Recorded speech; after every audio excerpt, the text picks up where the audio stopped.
Hi, everyone, and welcome to the panel. Welcome to tonight's panel, Entertainment, Escapism, or Lens to Reality. My name is Khalil Ziegler. I am the communications manager at the Sabirical Film Festival. I'm here with Mike Hill, our logistics director, and joining us today are our esteemed panelists, Herb Boyd, Marquetta Jones, uh, Teodros Melkesha Williams, and yes, and Teodros Melkesha Williams. I practiced that so many Just call me, times. just call me Tio. I will call you Teo. Thank you so much for that. I appreciate it. So, escapism or lens to reality. My name is Khalil Ziegler. I'm hearing somebody's feedback. If you have the crowd class tab open, please close that. Uh, so tonight we'll be talking about whether or not media not only should have a place or but also how well is it performing in the space of social commentary and um, just uh, just pointing out various ways that they do it well and how they falter at it. And our guests are very equipped to handle this. Ooh, something disappeared?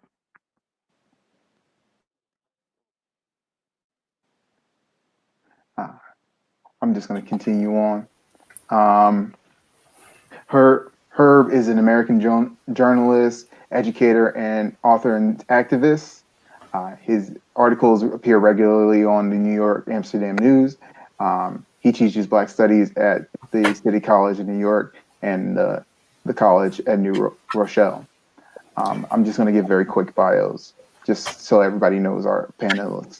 Marquetta Jones is a filmmaker and a screenwriter who teaches digital filmmaking as an assistant professor at Santa Clarita University. Her work focuses on the interior lives of women in multiple genres, such as comedy and science fiction. Her film Ghosted, which was featured tonight, also incredibly fun.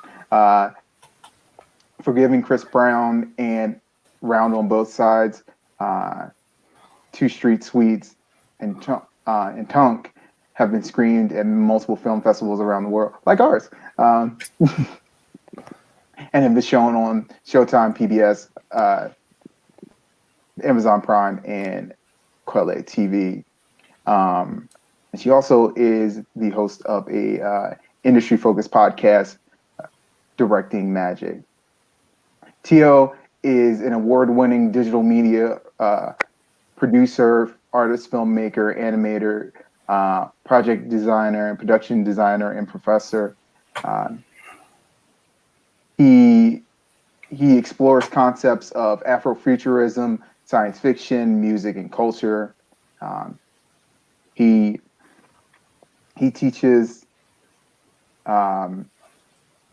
Oh, he is the chairperson of the Department of Fine and Performing Arts, and is the associate professor and program coordinator for the visual communication and digital media program at Bowie State University. Bowie State University. I always get that wrong. Yes, thank you all for joining us tonight. To start off our panel, and I know this is going to be a little bit different. We're going to show you just a brief YouTube clip. Mike, would you like to introduce this clip real quick? The clip is going to be a clip of Night of the Living Dead, which if you're a Pittsburgh native, you know Night of the Living Dead is not only a classic that gave us the modern version of the zombie in movies, but also a film that was filmed in Pittsburgh with local Pittsburgh talent, including the guy who used to host our late night scary movie, Chilly Billy Cardille. So take a look at this, and if you haven't seen it before, you'll notice some themes that you'll notice some themes in this black and white movie from the 1960s that ring incredibly true for today. All right, let's take a look. Ooh, I did it.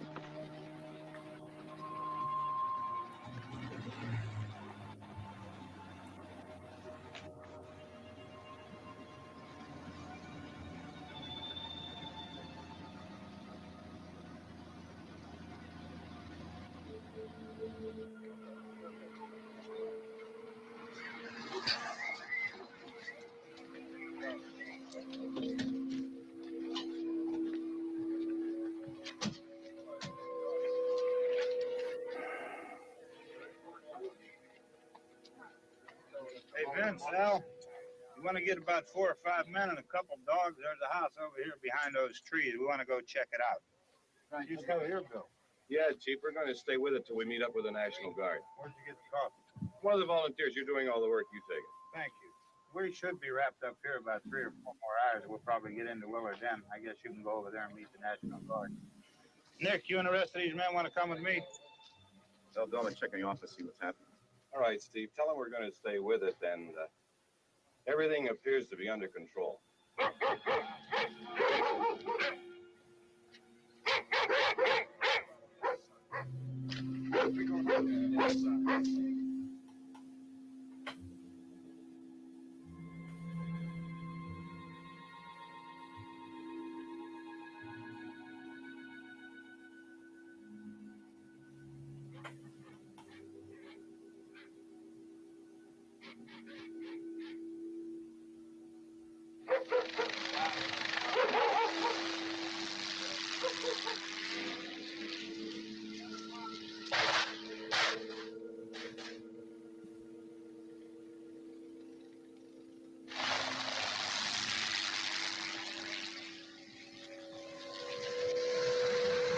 They need you down there by the barn.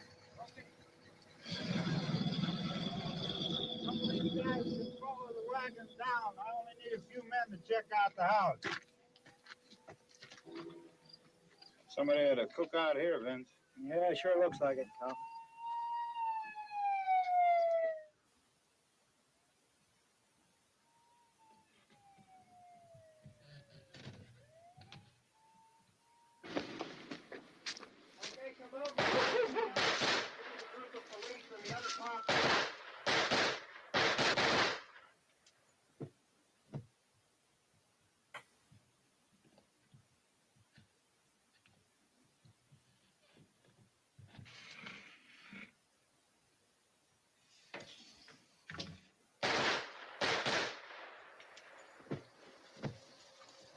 He's a dead one. Get up here. Nick, Tony, Steve, you want to get out in that field and build me a bonfire?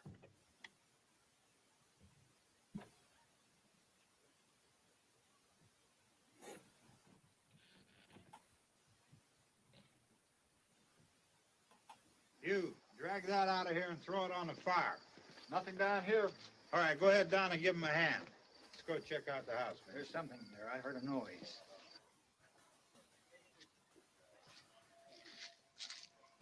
All right, Vince, hit him in the head, right between the eyes. Good shot. Okay, he's dead. Let's go get him. That's another one for...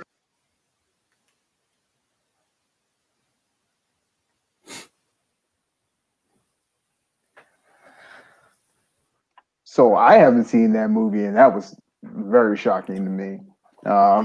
It's also interesting because that was a film that during his lifetime, and I guess maybe 2 or 3 years ago, George Romero, the filmmaker, passed away.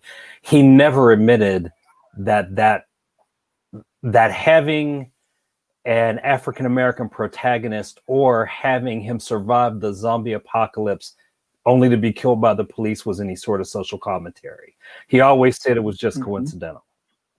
So to think about how far we've gone in terms of Afro-surrealism and African Americans, or just generally people of color, and thinking about going from where you included some social commentary that you literally didn't feel comfortable admitting to, even 30 years later, to having a film like Black Panther that every aspect of it, from the themes to the production and direction and the actors, is aggressively Afrocentric, is a pretty amazing thing, pretty amazing world to live in.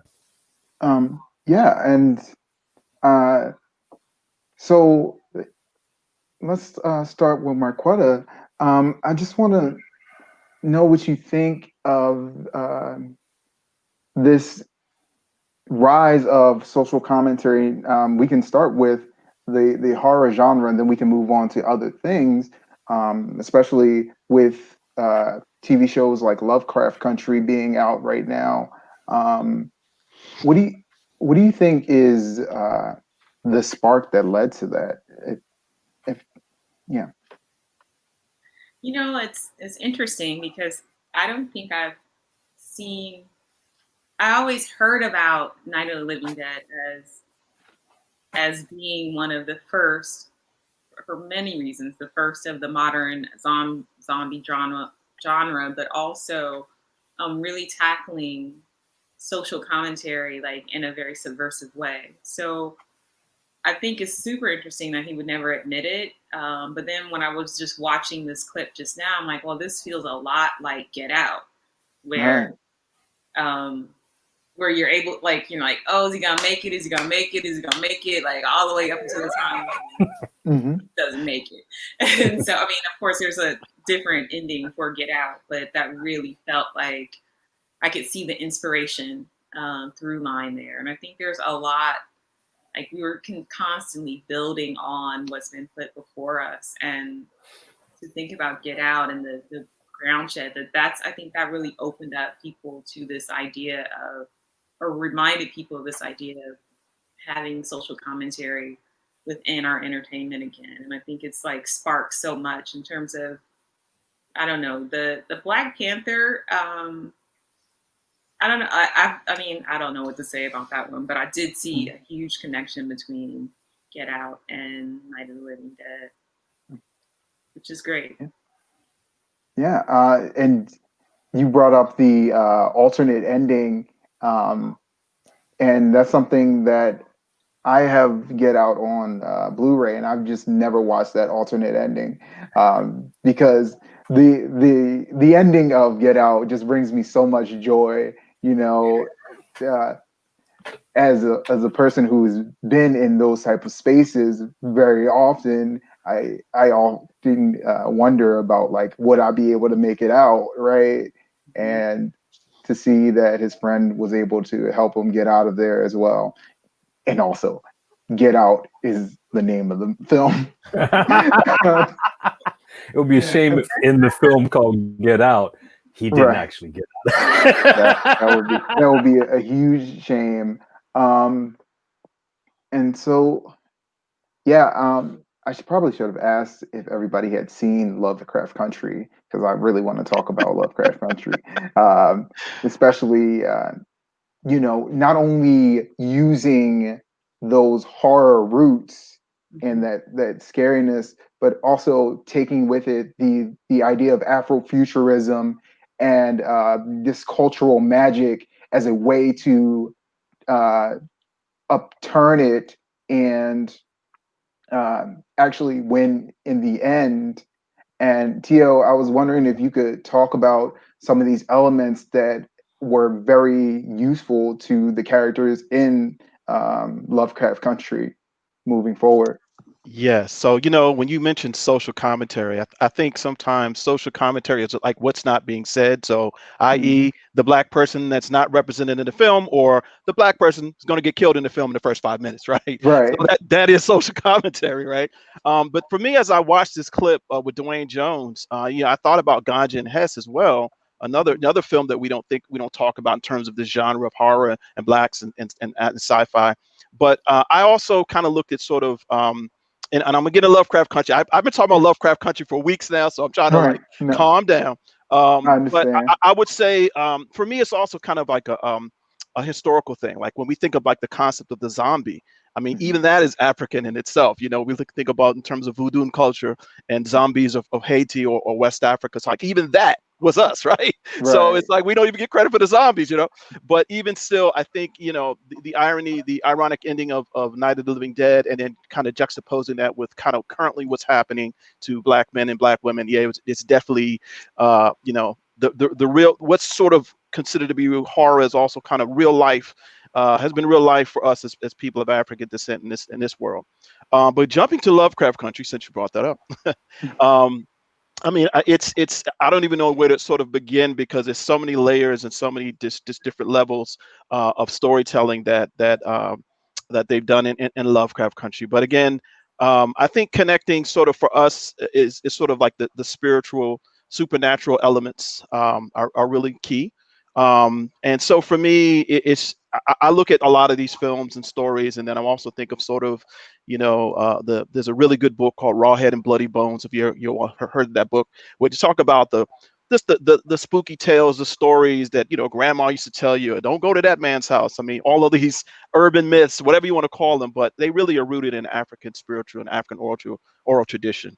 And so for me, it's when I look at this whole concept of Afrofuturism and Black horror, it's really just kind of going back to what was. And again, connecting the spiritual and the supernatural is just as important. But yeah, Lovecraft Country, again, I'd have to, I'm trying to like dissect which episode. I think the one that stands out to me, of course, is the one with Hippolyta, in terms of returning to herself. I think it was episode number 7. I keep playing over and over again.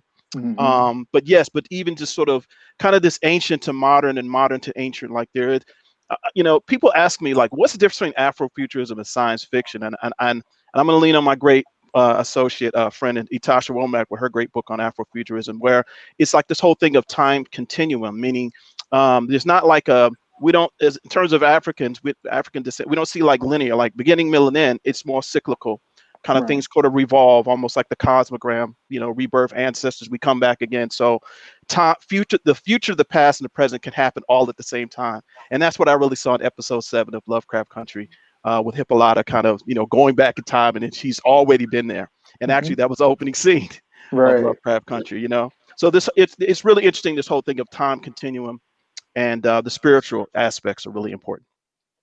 Yeah. Speaking of the time continuum and the spiritual aspects of it, because one of the things that happens very much like Hippolyta, and that's similar in Black Panther, is that this idea that all of this futuristic technology has always been, right? It is the vibranium has always been there, and that's what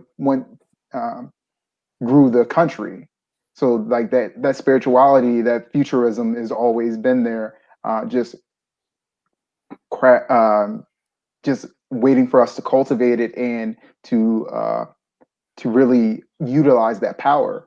And so I want to move into the superhero genre as a whole, because Black superheroes are becoming more and more prevalent in modern day culture. And I really want to talk about the idea that's the opposite of this horror, where we are sort of the ones that now have obtained that power and utilize it for the betterment of mankind. And I was hoping to get Herb's insight on some of this, and just talking about using the Black person in the superheroes, the Black superhero using their power to help mankind. If you wanted to take a little bit of that. I don't know. Can you hear me? Yeah, we can hear you. Oh, we got you. Okay. Resonant baritone. Well, I've heard some of the discussion. I lost a little bit of it. Certainly, the commentary on checking out Lovecraft Country is very interesting in terms of Afrofuturism. You know, one of the things that bothers me is like when you say sci-fi, is that an oxymoron? Mm. Uh, because how it's so? either it's fiction or fact, or either it's science or not science. Oh yeah, wow. Never even thought about it like It's that. sci-fi, you know. So it's Hmm. a combination. Like one of the things I used to teach is called creative nonfiction, Hmm. and that's a combination where you use the devices and the concepts and the utility of that, and superimpose it into your journalism. The whole new journalism was a part of that. You know, that Right. Tom Wolfe and Norman Mailer, Right. even before that, Hunter Thompson, you know, some of these journalists out there who begin to kind of forge in such a way as that they take their journalism and add what you might call nonfiction devices in them, or fictional devices are combined with nonfiction reporting. So you be creative with your nonfiction. Hmm. That means that and I think some of the sci-fi gets into that, and certainly the Hmm. fantasies, the whole Afrofuturism that Black Panther represented. I thought that was just absolutely stunning visually. Hmm. But then that continues some of the musical stuff that you made reference to, Khalil, in terms of maybe let's look at in the back of me. I got a couple of books on Sun Ra, Hmm. the Oh great yeah. yeah. And so what he had the music was always combined with some of the other elements of our culture, with the with the dance, with the vocalization, the whole visual, the wearing of different uniforms and capes and caps and gowns, and it always brilliantly displayed. And he always talked about he was born on he came from the planet of Saturn. Hmm. So if he was like, wait a minute now, you know, space is a place. Right. And certainly when you look at some of the Lovecraft stuff is just absolutely stunning on what was going on there in terms of the transposition, transformation, the going in and out, the fast forward, the shoot back, the stalling, the bringing in elements that absolutely baffle you to some extent. You kind of figure out, where are we this? You know, when Hippola, you know, she's thrown into this kind of futuristic situation where she's up against this contending queen. Hmm. And suddenly, you know, she's thrown back to Earth. But then back to Earth, you know, she begins to take on this other metamorphosis. So the Hmm. metamorphosis that's going on reminds me of Kafka. You know, you're reading some Hmm. Kafka here. Right. So some of this stuff has happened before. Edgar Allan Poe played around with it. You know, who are some of the other fantasy writers always Mm. delved into that. And Octavia one of Butler. the, Oh, yeah, yes, and the yes. whole Octavia time Butler, King aspect. Kindred, yeah, the entire, yeah, that entire Exactly. book. Yeah. Hmm. Exactly. So what happens when you have like what Miss Green has done with, you know, kind of she's the showrunner and stitching together these different episodes, and I've gone in and out of them. I've not seen any of them consecutively, Oh, uh, interesting. but one of the things I have looked at consecutively on Netflix is the pandemic has forced me into a lot of the Hmm. Netflix stuff, and I've looked. Most of my stuff is like I look at the CIA. Hmm. I'm curious about some of the real stuff that's going on that's hidden from us. So that's into the nonfiction stuff. Hmm. But at the same time, when it's not available, when I can't get to The Operative, for example, I saw the other night, I look at a lot. One I looked at the other day was called The Deadly Scholars. And that was playing around. That's all straight ahead horror. You know what the other speaker was talking about in terms of the living dead, which of course is very ironic that the one survivor of that is Dwayne Jones, the black man, and he's gunned down. Hmm. Yeah. You know, which is a kind of a telling metaphor in terms of our survival. You know, you can get out of one incident and run pell-mell right into another. It's kind of Hmm. inescapable, you know, oppression that we face. You know, Right. even with a Hollywoodian approach to it. But let me stop at this moment and listen to some of you because I need to hear. I need to be taught about a lot of this. Brother Herb, you sparked again. That's what I said. There's so many layers with Lovecraft Country. When you mentioned creative nonfiction, I was thinking like there's this thing of, I guess, alternative. Part of Afrofuturism is a sort of like this alternative history. So the interweaving of things like the Tulsa situation, or there you go. The intertwining of history, the Green Book. I mean, so. What's so amazing about that is taking science fiction and horror and weaving these things that actually happen. Even Watchmen, the Watchmen series, which dealt with Tulsa and Black Wall Street. Exactly. And so that to me that's what made it even more powerful. And then of course you talked about music and the musical elements that were part of that were a huge part of that. So no, there's so many layers.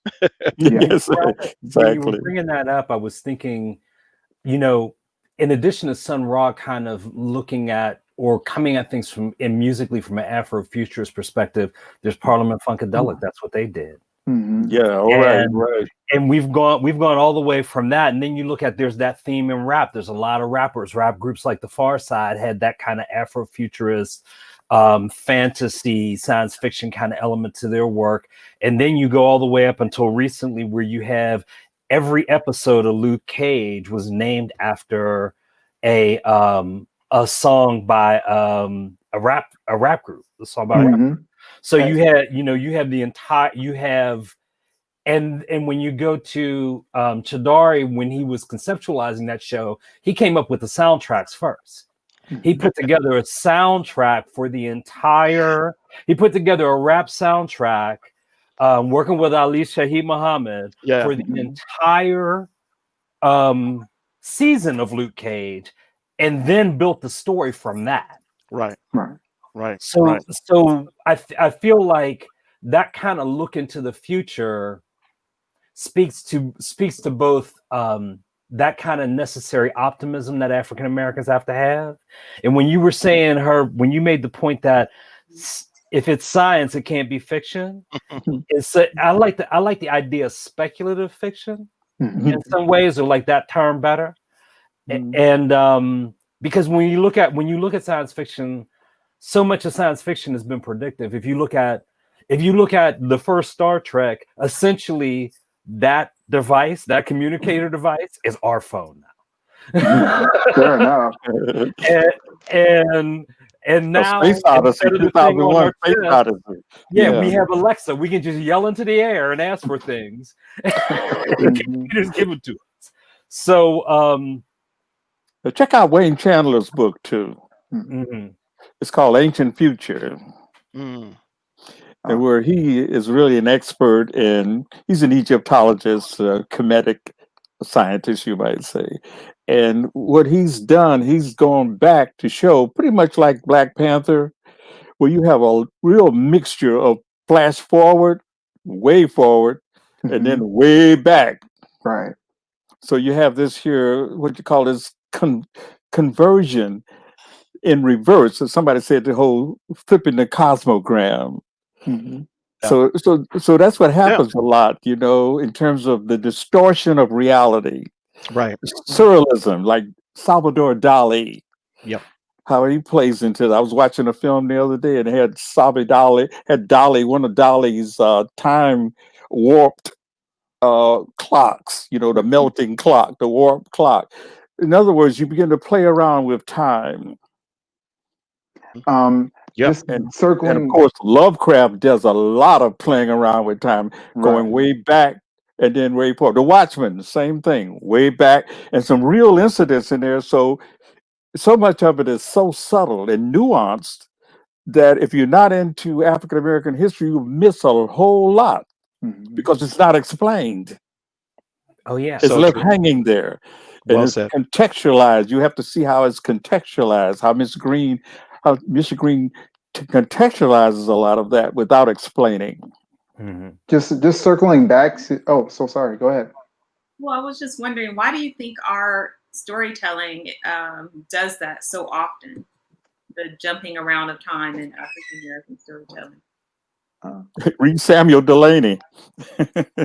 I think it's we how we see time as people. I mean, and I mean, I can't answer the question definitely, but just how we perceive time. Again, the time in the African American concept is maybe different from, say, the European concept. Like Brother Herb, when you were talking about sunrise, I instantly thought about the Dogon and Mali, and and their whole concept of what time is and how the world began. And you don't want to talk about speculative fiction. Let me not say science. It's beyond. I couldn't even. Right.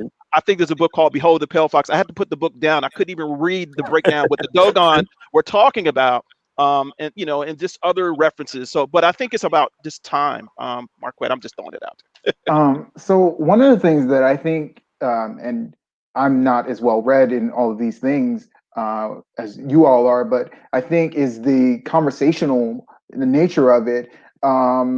So I, well, y'all don't know this.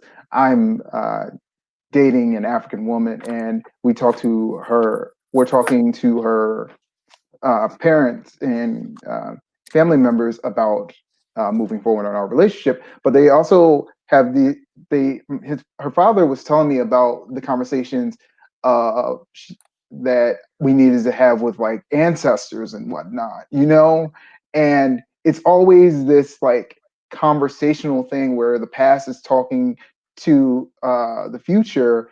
And I wanted to get onto that cyclical nature about when we talk about music. Y'all mentioned like Sun Ra and Far Side, and that seems like it's in the past, right? But that stuff is still happening today. We've got cats out here like Thundercat and Yeah. Mad Villain and all that, and they're still doing that sci-fi stuff right now. You know what I'm saying? Exactly. Yeah.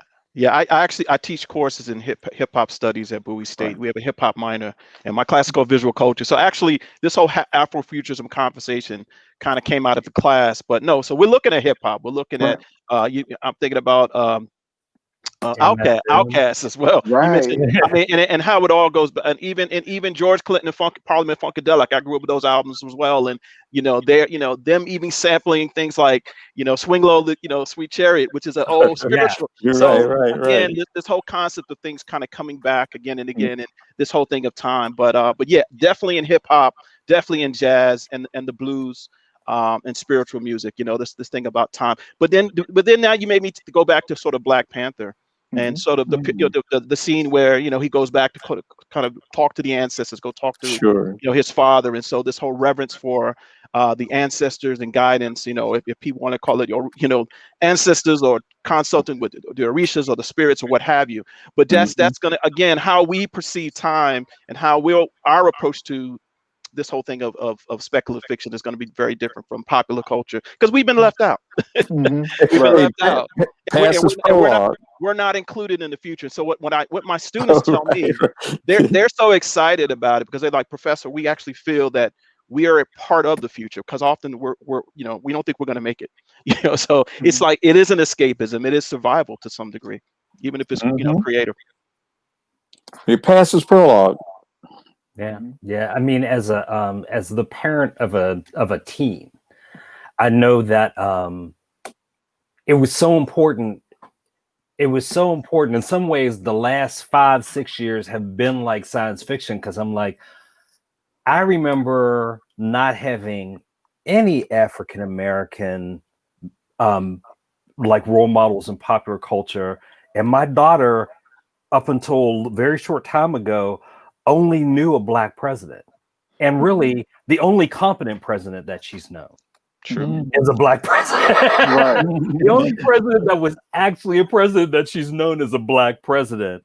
Oh wow! And she also came of age like I learned how to read my older brother's comic books, and she grew up in a household where she had access to lots of speculative fiction, speculative superhero fiction, but lots of also African-American speculative superhero fiction. And when, there's a lot of issues with the corporatization of Marvel and Disney, but that's a whole lot of African-American faces of people who are setting aside their own personal own personal benefit to go on a heroic journey and save others. And that matters for little kids to see something like that.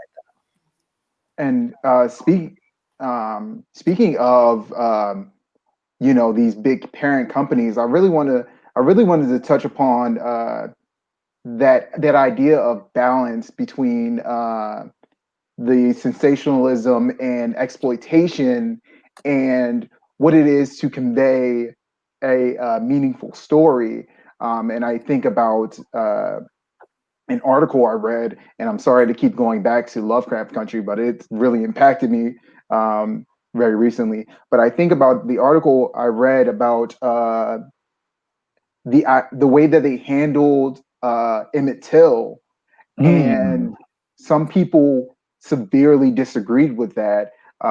Mostly dealing with the idea that, and I'm sorry that we keep spoiling this, but this white woman does she gets what happens to Emmett Till to her as a sort of, I don't want to say for funsies, but as an experience, right? And um, and I wanted to ask you all about how you feel about this idea that these corporations are just exploiting our pain Yeah. as a community. I have to admit that was probably one of the episodes that I'm not sure how I felt about it. It did bother me at first. I'm going to be very honest with you. I watched it with my wife, and I was like, I don't know, because I grew up. My father told me about Emmett Till. I always heard about Emmett Till, and I didn't know if it was sort of kind of done casually. Again, I've had this debates about that one episode, because I think you're right. There is oftentimes where our history is kind of, it becomes like, excuse my term, but kind of like violence porn. I mean, all of the kind of the slave films, and we're just showing black bodies tortured again and again, while really in real life we're being tortured again and again and killed and hunted down by police. And so there is sort of like this. I don't know. I'm a little. That was the one episode that.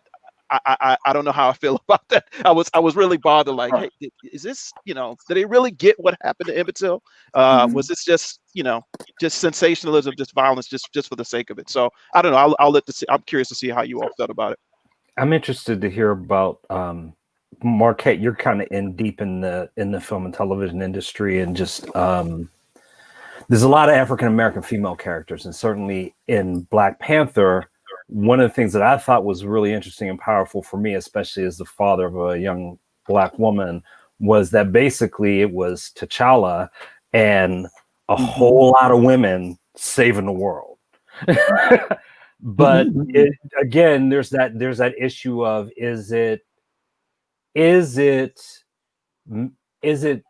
done with depth and sensitivity, or is it done because companies feel like it's marketable? Because I think one of the things when we talk about the current spate of people of color in sci-fi, fantasy, and superhero films, we got to go back to the Blade movies with Wesley Snipes, because what people forget is that Marvel was about to shut down their entire film thing until those movies saved Marvel's film and television wing. And in the process, they were like, "Oh, we can make money with an African American star." So, however people may feel about the narrative opportunities or the cultural opportunities, a lot of the calculation there was Marvel figuring out they can make money with African American stories in that space, that superhero space. I didn't know that about Blade saving Marvel. That's awesome. It doesn't surprise me. I mean, that's not the first time Hollywood has gone to African American content to save the day, and then once they get back on their financial feet, then it's like, okay, let's go back to these white heroes. That's something that at least twice I can think of that's happened in Hollywood. But the women in Black Panther, Yes. They did a great job. I thought that they handled it well. And what I really appreciate about the making of that film, the director made it a point to surround himself behind the camera as well with a lot of African American women supporting the details of the world that he created. And I think that was pretty incredible and great for what happened on screen as well. I'm sitting here thinking, like, we're talking all this speculative fiction, but it's like, okay, Black women, yet you saved us again, even with this election. Thank you, Marquette. Right. Yet again, Black women are sold Exactly. going back to the shores of Africa to currently. Anyway, sorry. Your cape is in the mail, Mark. Exactly. And we can, if we're going to talk about superheroes and Black women saving everybody, it really do. Are capes necessary? And I know this. And I know this is. It sounds weird, but like, if you were to wear a super suit, like, would you wear a cape though? Personally, I'm not a cape person. That's just not for me. I mean, I love Batman, love Superman. Don't need a cape, right?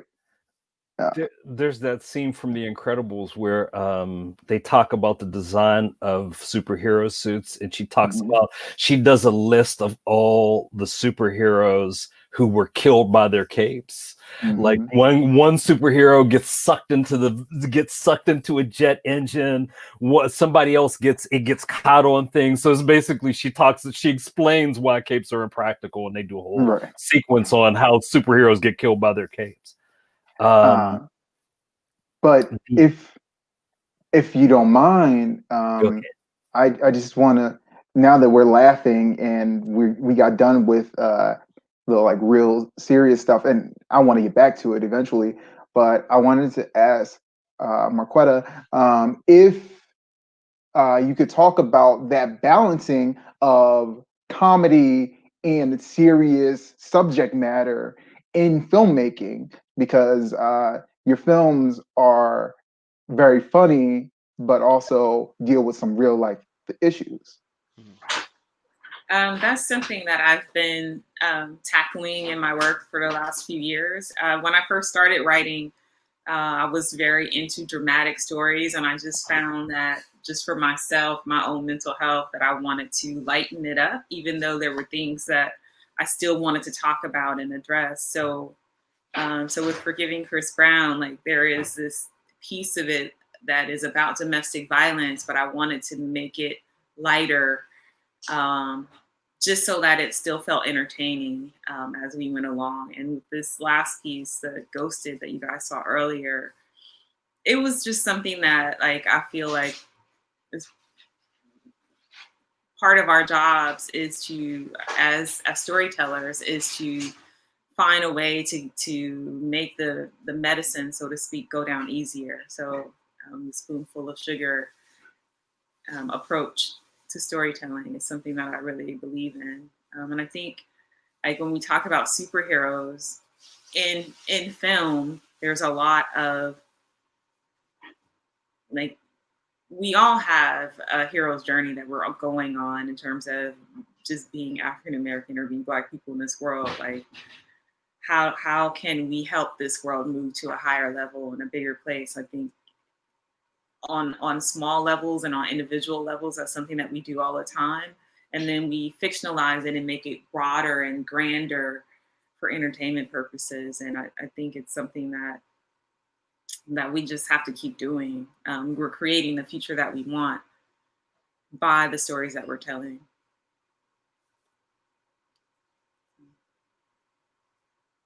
And that's a great segue into, like, I mean, circling back. And I love this idea that we're always talking about circling back in this conversation, because the past influences the future, and that's really a big part of this speculative fiction and all of the things that we're seeing that have been popping up recently, like even going back to Luke Cage, right? all of that has to do with like the past coming back to haunt them, right? All of these shows that are really about moving forward is clearing out, not even clearing out, just making sure that you identify that past. So we're looking at, I think we're looking at about 45 minutes right now. And I wanted to move on to make sure that we have some time to talk to the audience. I don't.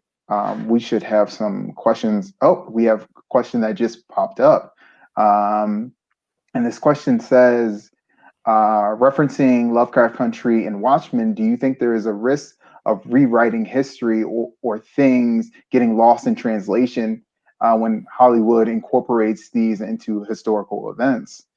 And that's a really good question. Yeah. I mean that's like the yes. Maybe for me again with the scene going back to the Emmett Till. Sorry to bring that up again, but because the whole Emmett Till thing, Emmett Till's story was so powerful, and we're still trying to get this Emmett Till bill passed right by Congress and Right. Senate. That's a different story. So yes, the answer I would say yes. I think things can't get lost, and I don't again for a white woman to try to go through what Emmett Till suffered.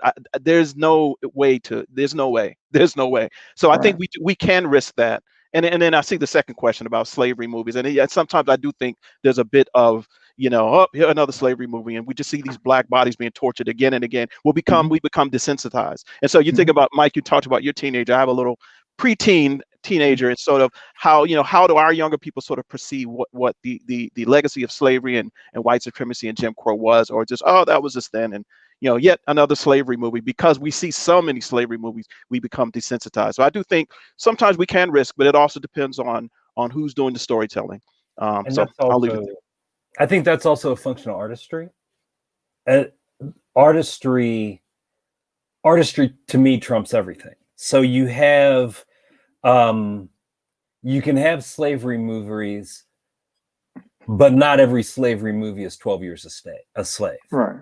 So you can't, if Steve McQueen touches it, then it's probably worth watching, even if you haven't seen another slavery, even if you've seen a bunch of slavery movies. And I'm excited to see Antebellum for that exact same reason. I'm excited to see because I trust that artist. And I trust that given the hopes of given the tropes of horror and the uncanny, that Jordan Peele will be able to find a different angle on it or illuminate some other part of it. But that stories have life in context of the storyteller and the virtuosity of the storyteller.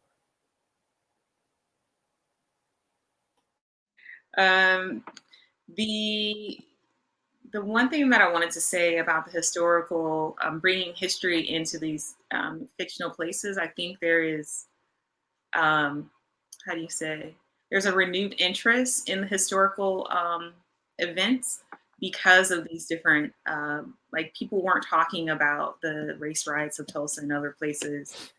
I mean, they have maybe like back when we were watching Rosewood, but it's been a while. So it's a question mark, but I do think that there is a renewed interest in going back and knowing like what really happened during those times because of what we're seeing in things like Right. Lovecraft. And you raise a great point, Marquette, which is for our younger generation. I mean, they wouldn't even know anything about Emmett Till Mhm. or Black Wall Street. So on some and going with what you said, Michael, I mean, so yeah, to some degree, yeah, we do have to have these stories told. Again, who's telling the story is very, very important. Yeah. Yeah. But thank you. Good And point. that's why more people like Marquette are so important to have behind the Yes. camera. But thinking about Watchmen, the entire idea for that season of Watchmen Mm-hmm. was based on the fact that the person who wrote that season was like had never heard of the Tulsa race riots, and he was like, so wait a minute, they burnt down they lynched an entire town, and nobody knows about this. So maybe it's sensationalized, but how many more people know about that? How how many more people, both African American and non-African American, know about it and are able to take that information because it's wrapped in superheroes and time travelers and mystery men.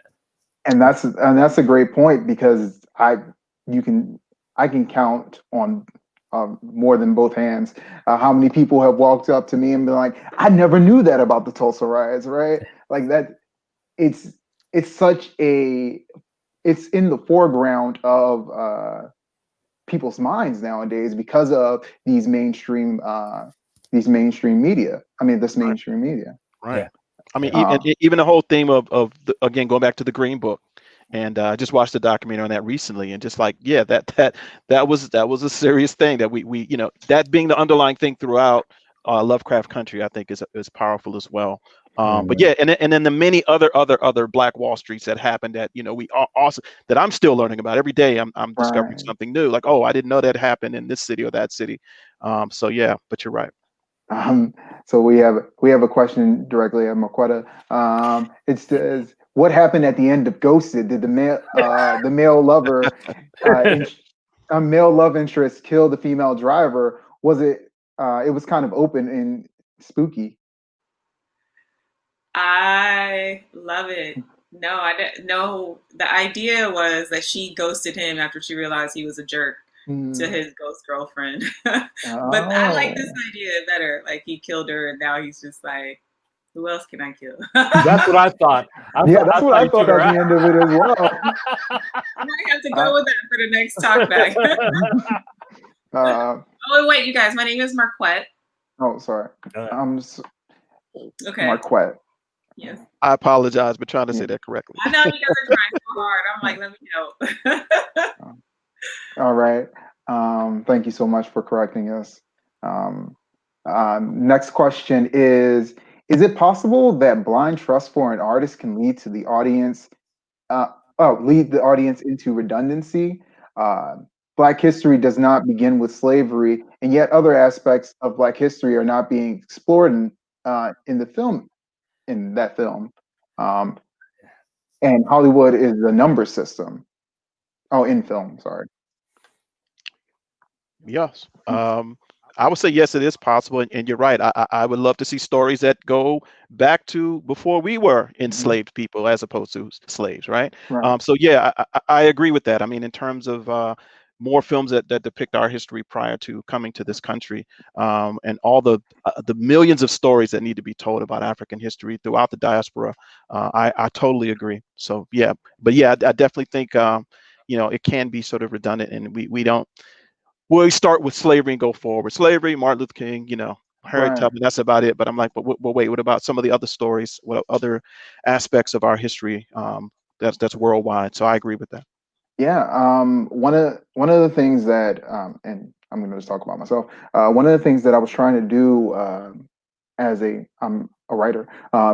As a writer, was write a fantasy story rooted in like African folklore. But it becomes a little bit more difficult to find that type of stuff. You can find millions of articles about King Arthur and the Knights of the Round, or even like Arabic culture and jinn and whatnot. That stuff is there, but that's not exactly what I was looking for, right? And of course, the go-to would be voodoo, hoodoo, and Voodoo, but even that is still a relatively recent thing, right? And I wanted to go a little bit deeper into that, but I don't know where to get started on that. Well, I think that you have to understand. I've heard it said before that there's really only like 5 stories in the particulars change. And so really when you're talking about so much of, I believe, especially speculative fiction, Afrofuturism, or just speculative fiction writ large, is based on taking a familiar event or a familiar idea or familiar thing and going in a different direction. So, you know, it might be that be that maybe Captain America, the first Avenger, was the last story we need to see that talks about the Holocaust and World War II as like the beginning of a superhero. But and it might be that people of Jewish descent would be like feel some kind of way about that.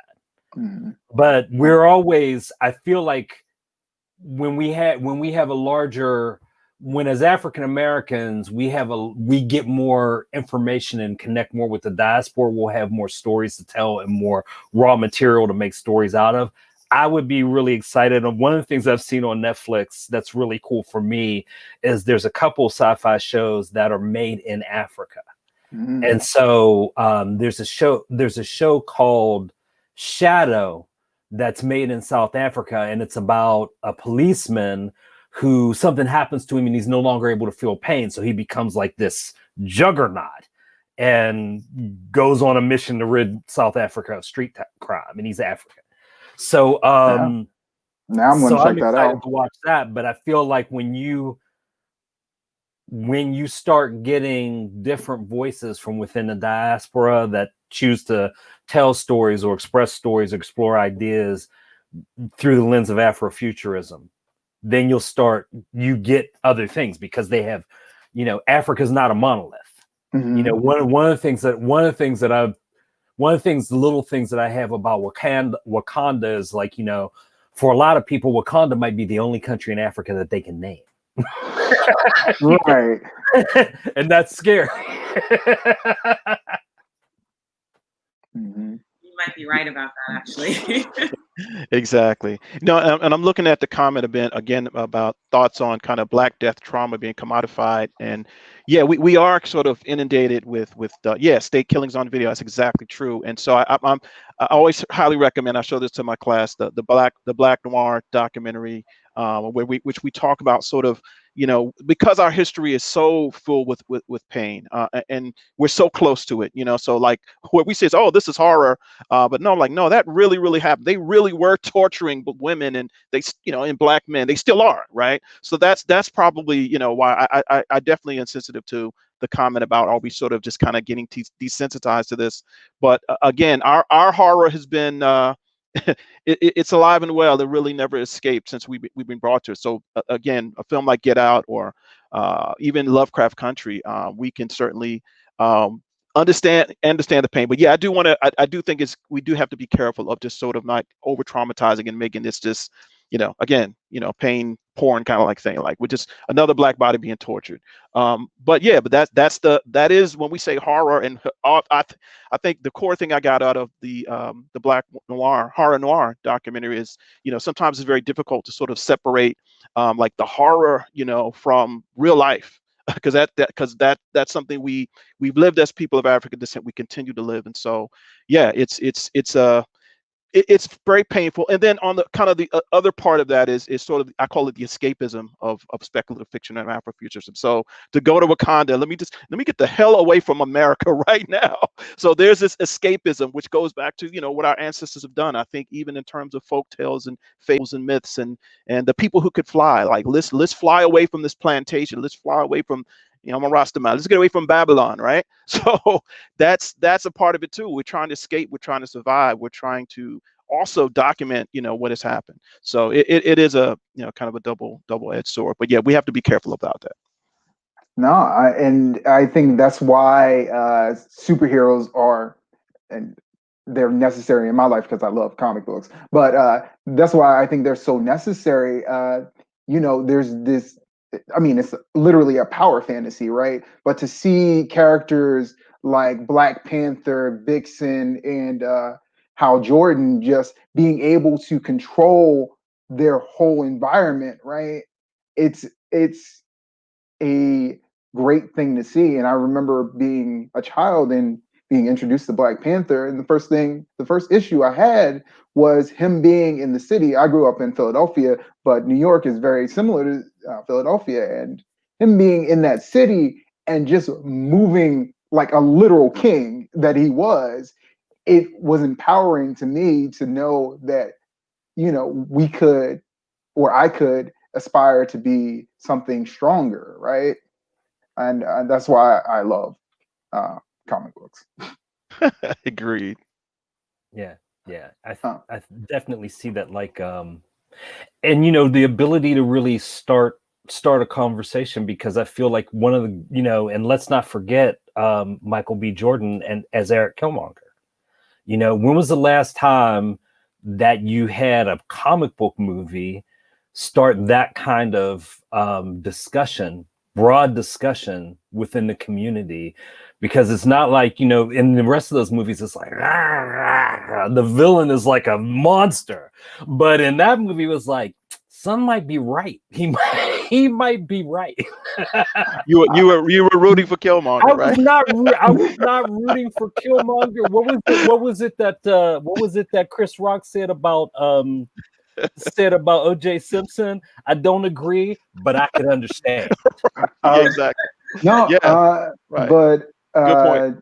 one of the things that's really, and we don't have to go into Black Panther all the way, and we have another question coming up. But one of the things that I thought was very poignant about that movie was Nakia has the same conversation, just like in a peaceful fashion, right? She was doing the same thing. She helped the women in the very beginning, saying that Wakanda has all of this power and they could help people on the broad spectrum. So, like, yeah, Killmonger may have had the bad idea of like race wars ain't it necessarily, but like Wakanda really did have the power to help, and if T'Challa had listened to Nakia from the beginning, I think this whole thing the conversation would have been moot, right?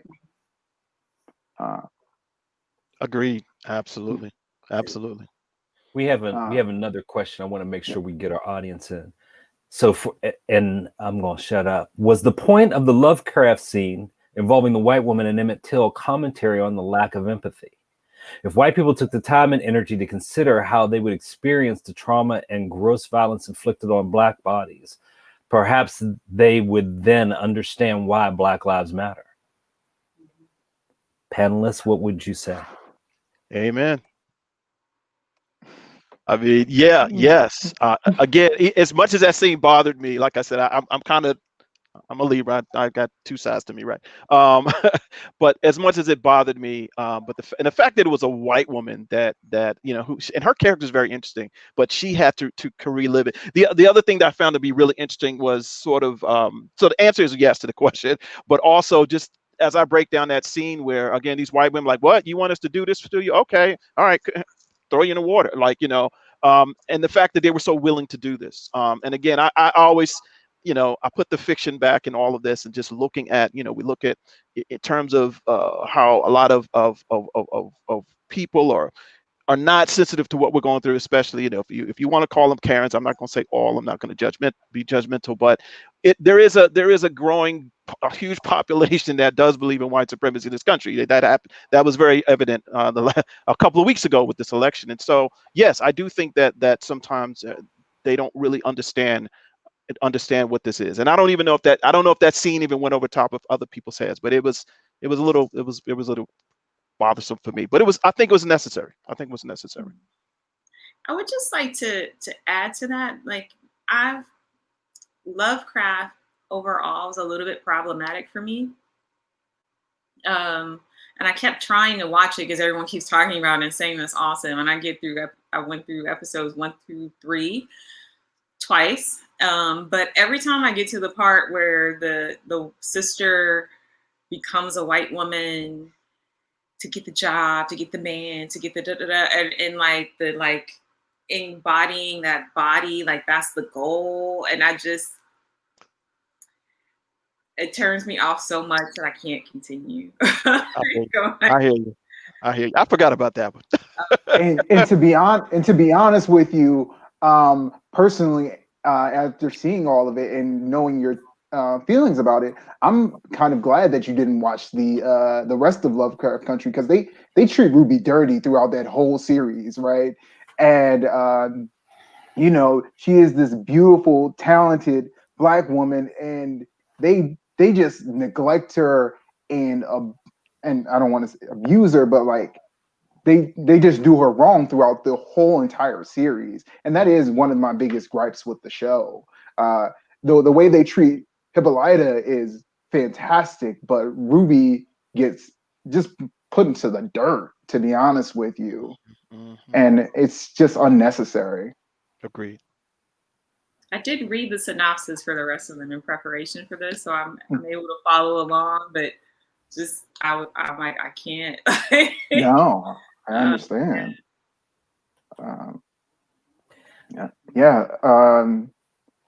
I think this is a good time to wrap up. I'm sorry that we couldn't get her back into the conversation, but I want to first of all thank him for coming, and thank you both for joining us so much. This has been fantastic conversation for me because I just love all of this stuff, and we got to talk about everything that I love about speculative fiction.